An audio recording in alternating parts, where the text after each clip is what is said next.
nicyo kigaragara. Ni ukuvuga rero icyo kinyoma cya Amerika nkawe cyangwa n'abandi, harimo abantu bari kubona icyo kinyoma cya Trump uyu munsi, ariko kuva jewe menye ubwenge nkajijuka, Amerika yubatse isi mu kintu cyitwa icyuka cy'ikinyoma. Icyo kinyoma rero abakibonye uyu munsi, no mpamvu bavuga ngo yavuze mu gitondo ibintu abivuga nimugoroba ntibyasa, abivuga no mu ijoro ntibyasa. Bari abanyamakuru nabo bamubaza buri kanya kuko bazi ko bidasa. Ni ukuvuga rero Trump na Amerika yiwe, icyo kinyoma isi, hari abantu bagomba kukibona bitwa abanyaburayi, hari abantu bagomba kukibona bitwa abanyafurika, hari abantu bagomba kukibona bitwa muri Aziya. Irani niyo itwikuye isi irayihumura kugira ngo tumenye ko Trump abeshya, twereke kuvuga ibindi cyangwa dushyushye inkuru. Trump tuvuge ngo egare kubeshya, ubwo Amerika irabeshya. Kuko impamvu Amerika ibeshya, yagiye muri Iraq ivuga ngo igiye gusenya intwaro za kirimbuzi, dusanga ni ikinyoma, ibyo irabeshya. Ijya muri Afghanistan kurwanayo, nayo igiye muri ibyo, dusanga ni ikinyoma. Nta ntambara n'imwe. Yagiye muri Venezuela gushimuta Maduro ngo ni umucuruzi w'ibiyobyabwenge, ariko twasanze ari ikinyoma. Nta muntu watubwira muri comment ngo avuge ngo intambara Amerika yarwanye y'ukuri niyi. Ni nayo mpamvu navuze ngo na FDLR urabona ko ari ikinyoma Amerika yakoresheje. Yarabanje itangaza ngo mwatwiciye abantu, tubashyize ku rutonde rw'iterabwoba, iragarutse ivuze ko itabashyizeho, ivuze ko yabakuyeho. Ni ukuvuga rero niba hari abantu batari bazi ahubwo ikinyoma cya Amerika, ni umwanya mwiza wo kukimenya. Isi iteye hejuru, buri gihugu gisama yacyo. Ikidakora ku nyanja kiga uburyo cyabaho, igikora ku nyanja gishakisha uko cyabaho. Kandi Irani yigishije isi uko babika intwaro n'uko bakina politiki, kuko abanya-Irani n'Abarusiya komunisiti ntabwo birirwa basakuza ngo bavuge ngo tumaze twujuje intwaro, ngo dufite indege ya mbere ku isi, ngo dufite icyogajuru cya mbere ku isi, ngo dufite igisirikare cya mbere ku isi, ngo tuvuye kwica abantu aba n'aba, ngo tugeze kuri. Amerika imeze nk'umuntu wogeza umupira. Amerika imeze nk'iyo dufana Mbappe, nk'iyo dufana Cristiano, nk'iyo dufana Liverpool. Abantu babafana, ndetse ko nge ntajya afana imipira, ndi umwe mu bakurikiye Kristo, ntabwo ndi umufana w'imwe, ariko abafana nuko babaho. Waba uri gutsindwa baragufana, waba byakunaniye baba bari kugufana. Ni ukuvuga ngo abafana nibwo buzima babamo. Rero hari abantu Amerika yatwaye uko, inabafana uko, inabashyira muri uwo mujyo, nabo bayifana mu kinyoma, bayishyigikira mu kinyoma. Ariko iri ni iherezo ry'Amerika, kuko nk'ubu kamemu Ubushinwa buri guca kuri Japan, Ubuyapani bwasigaye. Twari tuzi ko Ubuyapani aribwo bweterepureta cyangwa se busohora imodoka nyinshi, ariko ubu Bushinwa bwabuciyeho. Kandi izi modoka nyinshi zo mu Buyapani, imigabane myinshi ni y'Abanyamerika. Twabonaga nk'amatelefone ahenze nka za iPhone. Ibintu urabona mu nganda, ibintu nawe uri kugura ku isoko byinshi si iby'Abanyamerika. Ibintu biri gucuruzwa cyane si iby'Abanyamerika. Kandi Amerika ikikubwira ko politike ya Trump, Amerika hano rero igeze ahantu miremire umuriro cira akaryoshye. Icyambere, Amerika ntabwo iri bufate Patriot buno bwirinzi bwayo ngo ibujyane muri Korea y'Epfo bube buhagije guhangana na Korea ya Ruguru. Ntiri bufate buno bwirinzi ngo ibujyane muri Ukraine bibe bihagije guhangana n'Uburusiya. Ntiri bubuzane muri Israel ngo bihagije guhangana na Iran. Ntiri bubijyane muri kino kirwa cy'Abashinwa Taiwan ngo irinde Taiwan ibashije guhangana n'Abashinwa. Sinzi ahubwo ko Amerika buno iri kugenda nkireba. Numvise Trump acyurira Macron ko Macron ntacyo amaze, ntacyo avuze, ari uwa feke. Navuga ngo Trump ashobora kuba nawe ari gukina umupira atazi aho uri butangirire naho uri. Donc yateye igipira kinini ariko kukirengura byanze. Aha rero badukurikiye nababwira ngo iyi ntambara ishobora kubyara iya gatatu y'isi, kugira ngo Trump amanike amaboko mu buryo bweruye abwire isi ngo turatsinzwe, reka ducyure ingabo zacu zitahe. Bazamuherekeza bamugeze Washington abanya-Iran. Kuguma muri Iran biramuhatiriza kujya ku butaka. Kujya ku butaka kwa Amerika bivuze guhangana na miliyoni hafi 6 niba atari 7 z'igisirikare cya Iran, kandi tureke n'iby'igisirikare kizwi Iran yo yatangaje. Mumenye ko abasilamu kuva mu myaka 14 kugeza mu myaka hafi 60 ni abasirikare bose, uragiye aragira afite imbunda, uragiye intama. Karicinikofe yabo ntibayisiga, RPG yabo ntisigara. Abasilamu no mu musigiti inkoho baba zifite. Ni ukuvuga rero kujya guhangana ku butaka bivuze ko Amerika nijyana miliyoni 2 z'abasirikare ikazimena muri Iran, zirahangana na miliyoni 7 z'igisirikare cya Iran. Iki gisirikare cya Iran gifite abahuti, gifite aba Hezbollah, gifite aba Palestine, gifite abariye nk'abarusiya abaceceniya bashatse kwinjira mu ntambara. Ni ukuvuga iyi Iran abantu yenda se tuyizi yarafatiwe mbarirwa na Amerika itazwi, ariko Bibiliya yivuze, Imana yivuga Iran igaragaza Iran nk'ikomeye. Abanyamerika bavuga Iran bakayigaragaza nk'inyantege nke. Iyo tubona ibyanditswe mu bisekuru no mu binyejana, tubona Iran mu bitabo by'abahanga bavuga Iran nk'abaperesi bakomeye bigeze bajisha marayika baramuhambira. Ariko Amerika n'abanyaburayi bavuga Iran, tukabona Iran nka Libya, tukabona Iran nka Congo, tukabona Iran ngo iciriritse, ngo nta kamaro. Ni nayo mpamvu n'aka kanya ngaruke kuri rya jambo wavuze ngo Trump yavuze ko yatsinze Iran. Yarayitsinze rwose, yaranayinesheje, yaranayandagaje, yaranayishebeje. Ariko iyo Iran yatsinze ni social media z'abanyaburayi n'abanyamerika mu rurimi rw'icyongereza n'igifaransa. Ariko Iran y'abaperesi kwa Kuro, Iran y'abamedi kwa Hasuerisi, Iran y'abamedi kwa Nebukadinezari, Iran y'Ababuloni. Imana yavuze ngo Babuloni, Imana ikarinda ihangana na Babuloni. Niba Amerika yarahubutse ako igiye kuzanira isi mu gategeshe yombi, kandi ako Amerika igiye gukururira isi, bagatware ku rwego gihe ntashobora kukubwira kitwa ngo inkubisi ya cyane. Ibyo nibitaba rero ngaha hondi haraco wambaye. Ni ukuvuga rero mu byo ugerageje kumbaza nuko nabwira abadukurikiye niyo shusho. Iyo ntambara ubu noneho ahubwo intambara abantu bagomba kwitega ni intambara igiye gutangirira mu bifu by'abantu mu nda. Niyo mpamvu u Rwanda ruzisanga muri iyo ntambara. Ni ibibazo by'umuhora wa Hormuzi. Niyo mpamvu Burundi buzisanga muri iyi ntambara. Ni ibibazo by'umuhora wa Hormuzi. Ubuganda, Tanzania, Kongo ndetse nk'Uburayi, harimo ibihugu bimwe na bimwe ubu byamaze kwiroturuva, byamaze kugera neza mu ntambara Amerika ihanganyemo na Iran na Israel. Byamaze kwinjira muri iyo ntambara, ariko byinjiyemo mu buryo navuga ngo butari kw'amabombe aya yo mu kirere cyangwa se ayo mu mazi cyangwa se ayo ku butaka. Ahubwo ibihugu byinjiye muri iyi ntambara mu buryo bw'uko bihuye n'akaga k'amavuta cyangwa se k'ibitoro cyangwa se ka esase cyangwa se ka peteroli, benzine n'ibindi. Ni ukuvuga hano hagomba guhagarara serivisi nyinshi mu mareta yose, hafi ya yose ku isi, nitura tugabane niwanga. None se ubwo Trump wamaze gukereye ikintu nk'icyo, njyewe Trump namubona ko yatsinze intambara cyangwa ateje intambara ahubwo. Kuko niba we arwana hariya n'u Rwanda rukisanga muri iyo ntambara, akarwana hariya Uburundi bukisanga muri iyo ntambara, Trump ahera havuga ngo intambara yayirangije, kandi ahubwo intambara ari bwitangiye. Kuko yitangiye niyo mbi kuruta yirangiye. Kuko intambara tuvuga iki cyiciro cya mbere Trump yarashe cyo kwica abayobozi kikarangira, cyiciro cya kabiri Trump yafashe cyo gusenya ibikorwa bya gisirikare bya Iran kikarangira, cyiciro cya gatatu Trump yafashe cyo gusenya ibikorwa remezo by'abaturage bigizwe n'amashanyarazi n'ibitoro nacyo kikarangira, cyiciro cya kane Trump yaragezeho nicyo gushyira intambara ku butaka. Icyiciro cya gatanu rero ibihugu byose byisanzemo ni cyuko byo bigiye guhangana n'ubukene, ariyo ntambara mbi inaruta izi zindi mwavugaga. Kuko iyi ntambara yo nzicara hano mvuge nte cyangwa mbivuge nte ntariye ntanyuye nta déplacement ngejeje hano, kuko kuza hano ntabwo twaje n'amaguru kameme.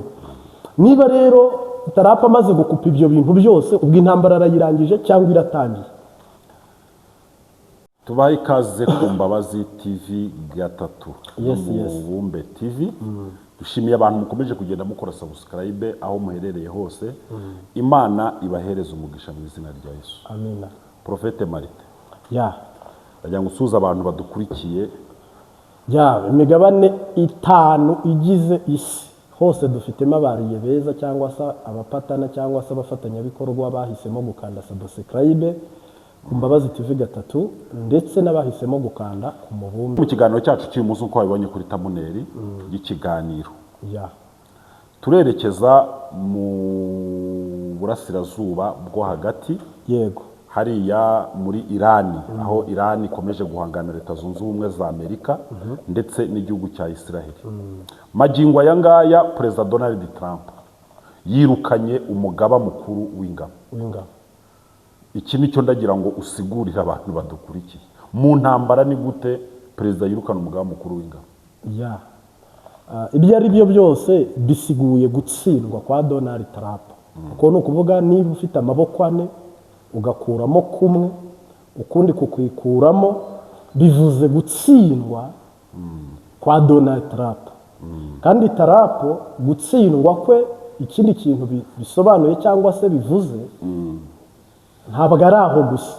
Trump asa n'umuntu navuga ngo n'isi yayobewe icyerekezo Trump ari gutwaramo Amerika, kuko saha izi nta muntu urabona ibara cyangwa iniforume cyangwa se cadre washyiramo ibintu Trump ari gukora. Uko buno tuvugana yamaze gusohora urutonde rw'imitwe isanzwe ku marisite y'iterabwoba, ariko twaje kubona FDLR itari kuri urwo rutonde. Ivuze ko yamaze gukura FDLR ku mutwe w'iterabwoba, kandi FDLR ni imwe mu bahekuye Amerika ndetse ihekura u Rwanda ndetse ihekura Kongo, n'ubu igihekura abantu. Ariko Trump yamaze kuyikingira iki cyangwa se gusa naho, ahubwo bivuze iki cyangwa bisiguye iki cyabisobanuye iki? Ndagira ngo wenda icyo tuze kukinjiramo neza mu kindi kiganiro, ahubwo tuze kugaruka kuri intambara yo muri Irani. Ni intambara abantu bose bari gukurikiranira hafi, kuko hariya buriya ni mu nda y'isi, ni nko mu mutima.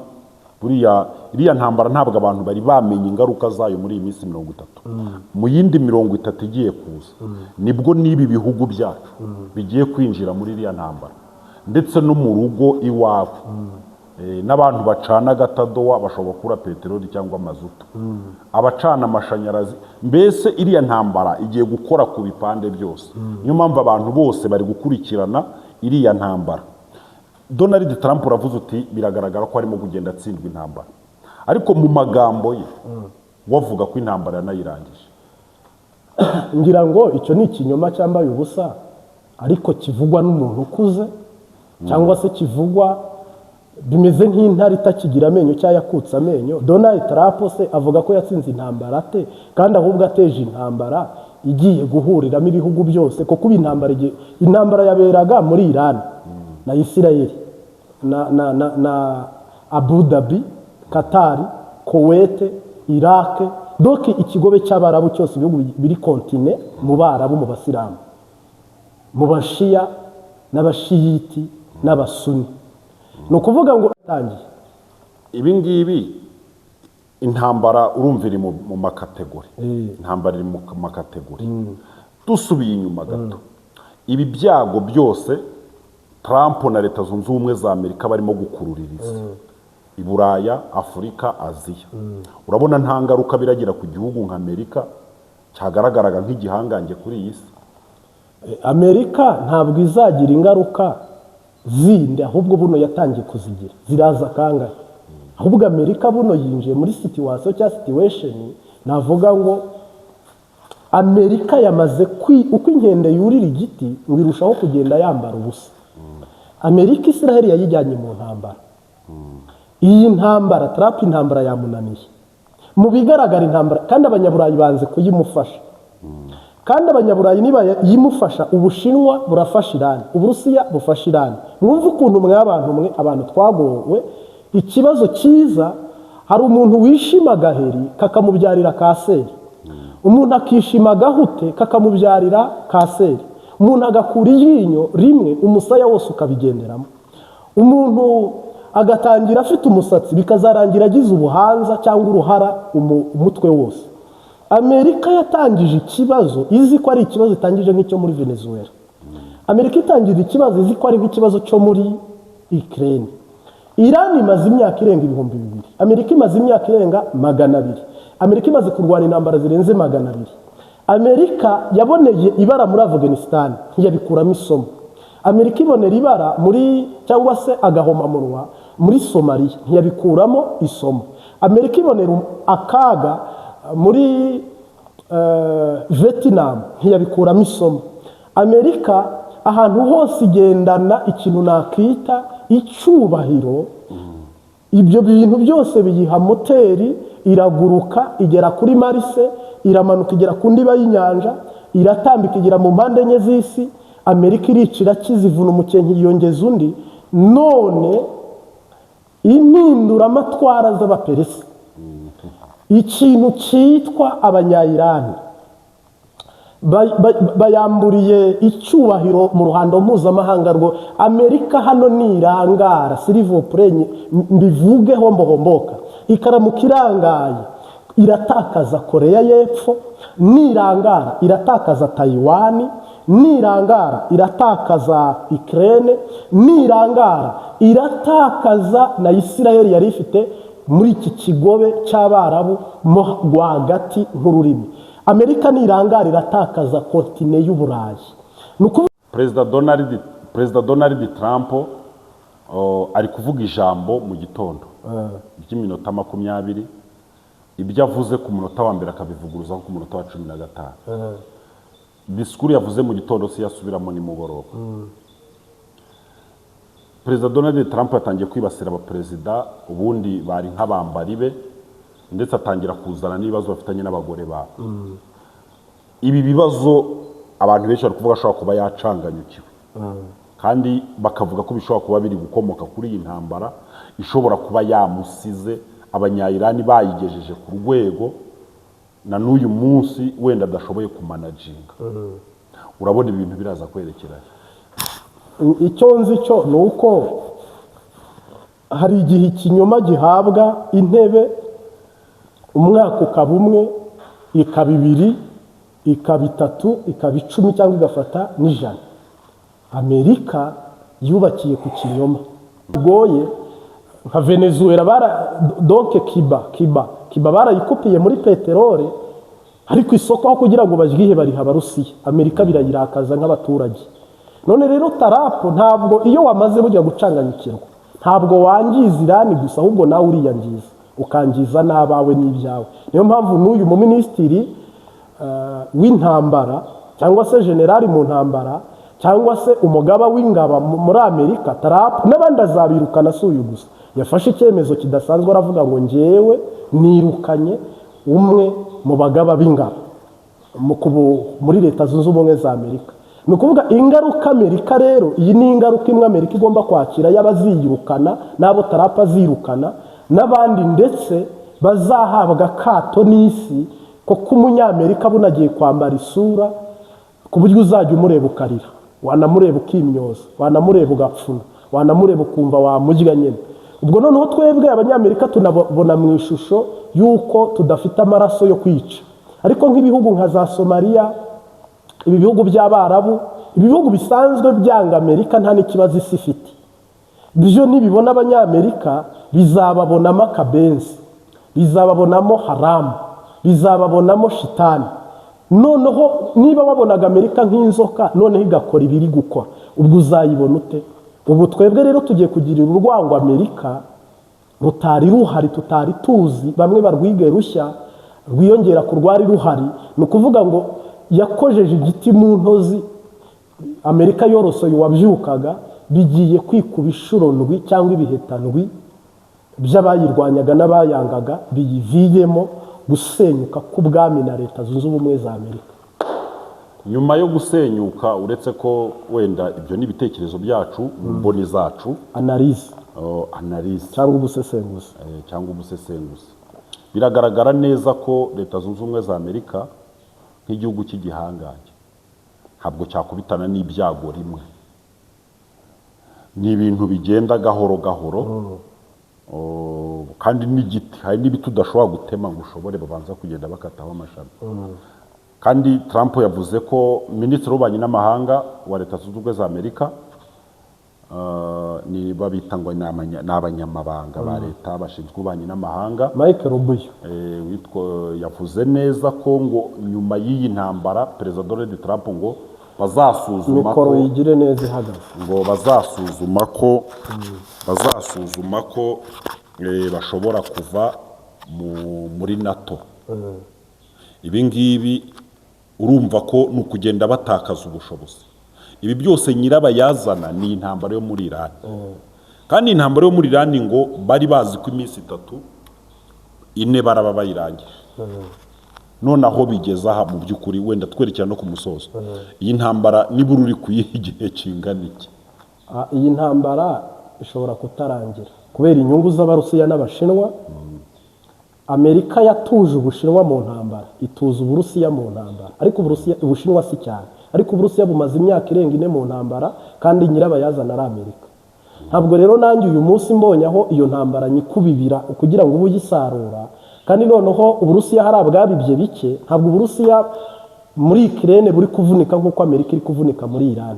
Iyi ntambara rero ntabwo Uburusiya bwayirekura, ahubwo burayagiserera bugitera inkunga, kandi harimo Uburusiya n'Ubushinwa burimo, kandi harimo Ubushinwa, Korea ya ruguru irimo. Wivuga ngo intambara irarangiye, ahubwo intambara iratangiye. Ni ukuvuga kandi Donald Trump kugira ngo nk'igihangange asubire inyuma, afite amatora mu mwaka w'2029 niho amatora azaba muri Amerika. Ibi rero abanyamerika bo bazagumuka beguze Trump. None nibamara kweguza Trump, mu kugumuka kwabo cyangwa mu kwigaragambya kwabo hazajyaho inzibacyuho bakure y'ingabo ku ngufu. Ni kw'intambara ishobora kurangira. Ibyo ngo Trump aramanika amaboko nta yari bumanike. Ibyo ngo Iran iramanika amaboko ifite abariye bakomeye nta Iran iri bumanike. Kandi kameme ushobora gufata igihugu kimaze imyaka 200 cyahoze gifite intara 120, imyaka 600. Imyaka 600 kivutse, ngo nurangiza uvuga ngo kiramanika amaboko kameme. Ni nk'uko ubu wavuga ngo M23 yafashe Noro Kivu na Sud Kivu, itangaje ko Amerika imanika amaboko imaze imyaka 200. Ibyo bintu ntibibaho. Kandi none abasilamu bo barwana intambara ya gikristo, ni intambara ya kisilamu nyine ariko ishingiye ku idini. Burya intambara ishingiye muri politike ikaba ishingiye no mu nyungu irangira vuba, ariko intambara ishingiye ku buzima, intambara ishingiye kuyobokamana ntinarangira, kuko Bibiliya iravuga ngo Yesu ni izina abantu bazagiriraho impaka kuva avuye mu isi kuzageza agarutse. Ntabwo bano bari kurwana mu iryo zina rya Yesu, ariko bari kurwana mu izina ry'Imana, kandi Imana na Yesu ni bamwe. Ubwo rero ibyo kuvuga ngo Amerika, ahubwo Uburayi nibwitegure kwisepara na Amerika. Umuntu wese nyine asamaye nk'uko nabivuze, kandi aho ni inyungu ku mugabane wa Afurika. Nubwo bitatworoheye, ariko ni inyungu. Bari abantu nibatandukana bakaramuka batandukanye, Amerika ikigenga, Uburayi bukigenga, abakomuniste bakigenga, Abarabu bakigenga kiriya kigobi, na Afurika mu gihe kizaza izigenga. Twerekeza ku musozo dushimira. Reka ngushimire rero weho tugejeho ikiganiro cyiza, dushimira abazadukurikira, dushimira abantu kumeje kugenda kuri subscribe. Nitwa Sibomana, ibiganiro byacu nakagaruka, Imbabazi TV 3 no Mubumbe TV. Turabakunda cyane. Ciao ciao. Shalom shalom.